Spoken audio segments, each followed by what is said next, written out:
आज कोलकाता और एसआरएच के बीच में मैच हुआ और दोनों ही टीमें पॉइंट्स टेबल में तो बहुत नीचे हैं। तो इस मैच के रिजल्ट से कुछ बहुत ज़्यादा फर्क पड़ने वाला नहीं है। कोलकाता को हालांकि पड़ सकता है कि अगर ऊपर टेबल में कुछ बहुत ज़्यादा उलटफेर हो जाए तो, लेकिन जिसकी उम्मीद कम ही है।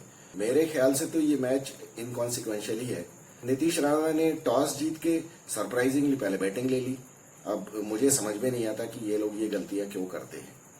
और एसआरएच के हैदराबाद में पहले जो मैचेस हुए हैं उसमें भी ऐसा कोई सजेशन नहीं था कि आपको पहले बैटिंग करनी चाहिए। या तो मुझे ऐसा लगता है कि इनको अपनी ना बॉलिंग ना बैटिंग किसी में भी कॉन्फिडेंस नहीं है, तो इस वजह से इनको लगता है कि शायद इनके लिए पहले बैटिंग करना ही ठीक है, जब इनके बैट्समैन बिना प्रेशर के बैटिंग कर सके। जबकि ये बाद में बैटिंग करते हुए मैच जीत चुके हैं, इनको बाद में ही बैटिंग करनी चाहिए।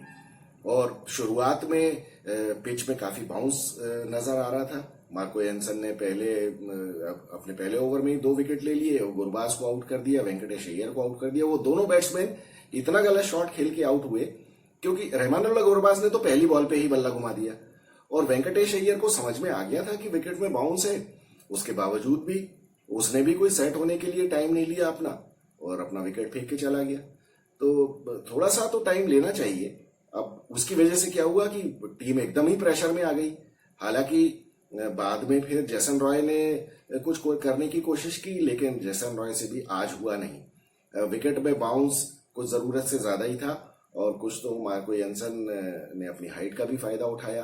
कार्तिक त्यागी बहुत दिनों के बाद टीम में आया और ये देखिए, ये जो बॉलर्स को इतनी फिटनेस की प्रॉब्लम हो रही है, अब इसमें इनकी जरा लिस्ट अगर हम देखें तो जोफ्रा आर्चर और जसप्रीत बुमराह से शुरू करें, हार्दिक पांड्या, कार्तिक त्यागी, कमलेश नागरकोटी, इन सब बॉलर्स को जो बैक में प्रॉब्लम आ रही है, जिसकी वजह से ये इतने लंबे टाइम के लिए बाहर हुए हैं। एक्चुअली इन सब में एक चीज कॉमन है। अगर आप देखेंगे तो ये सारे लोग काफी दुबले पतले हैं। ये सारे बॉलर्स काफी दुबले पतले थे। जब भी ये जरूरत से ज्यादा फास्ट बॉल करने की कोशिश करते हैं तो इनका पूरा लोड जो है वो बैक के ऊपर आता है। तो इस वजह से चूंकि मसल्स ज्यादा नहीं है, फैट ज्यादा नहीं है बॉडी में, तो ये जॉइंट्स के ऊपर अफेक्ट करता है। और इसी वजह से आप देखिए कि ये सारे के सारे बॉलर्स बहुत लंबे टाइम के लिए अनफिट रहे हैं। कार्तिक त्यागी भी उन्हीं में से एक है। कमलेश नागरकोटी तो बेचारा मेरे ख्याल से आईपीएल में 1-2 मैचेस के अलावा कभी खेल ही नहीं पाया, वो अनफिट ही रहा है तब से।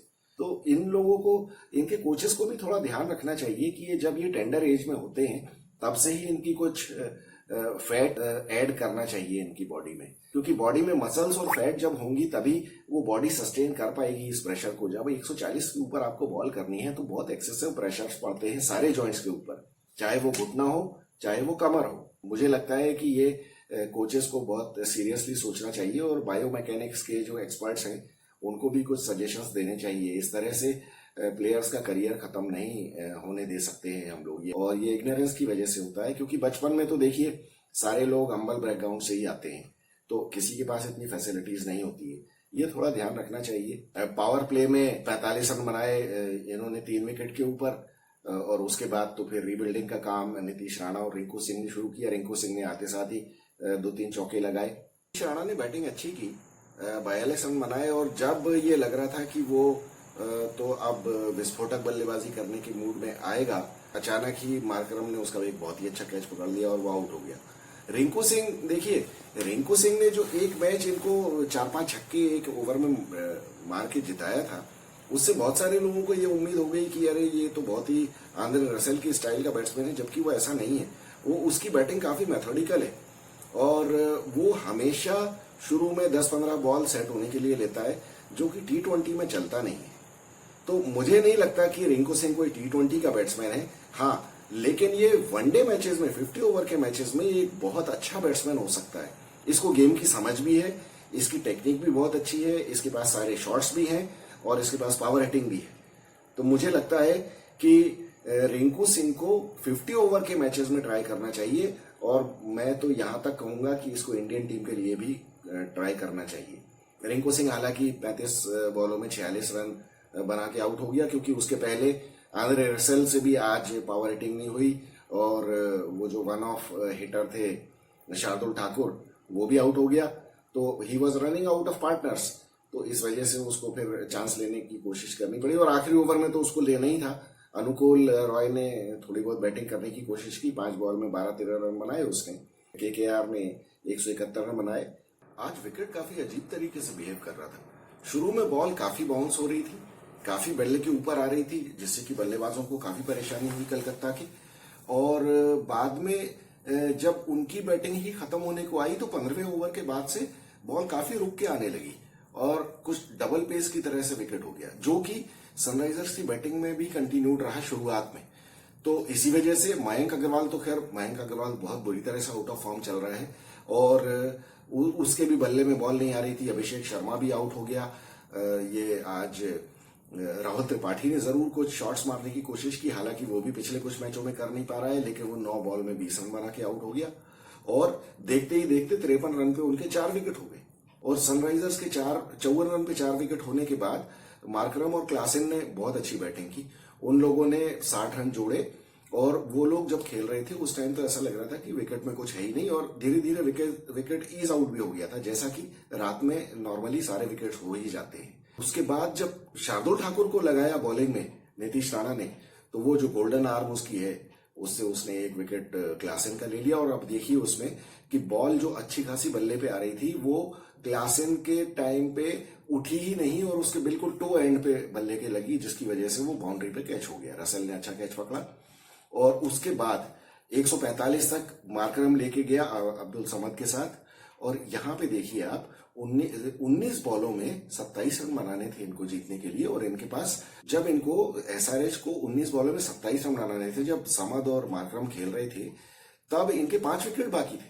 और उस टाइम देखिए मार्करम ने ऐसा बेवकूफी भरा शॉट खेला, उस बॉल के ऊपर कोई उसको जरूरत ही नहीं थी और वो टेनिस की तरह उसने शॉट मारा, बिल्कुल ओवरहेड स्मैश जैसे मारते हैं उस तरह से, और फिर बाउंड्री पे कैच दे दिया उसने। और तान होते हुए इस तरह से खेलना, मतलब मुझे तो बिल्कुल भी समझ में नहीं आया कि किस कदर इररिस्पॉन्सिबिलिटी का शॉट था। और जब वो आउट हो गया उसके बाद तो पैनिक ही हो गया। फिर उसके बाद क्या होना था, मार्करम के आउट होने के बाद तो वहां बैट्समैन भी नहीं बाकी थे, अब सिर्फ अब्दुल समद के ऊपर बात आ गई। मार्को एंसन नॉर्मली तो हिट लगा देता है, लेकिन आज उससे हिट नहीं लगी बिल्कुल। और वो एक गुरबाज ने बहुत ही अच्छा कैच पकड़ा उसका। वो तो इस तरह का फ्रीक डिसमिसल होता है, लेकिन रहमानुल्लाह गुरबाज ने वाकई बहुत अच्छा कैच पकड़ा। और उसके बाद जब वो आउट हुआ तो फिर भुवनेश्वर कुमार के साथ अब्दुल समद को तो फिर अकेले ही करना था काम। और अल्टीमेटली ये लोग 5 रन से जो मैच हारे हैं।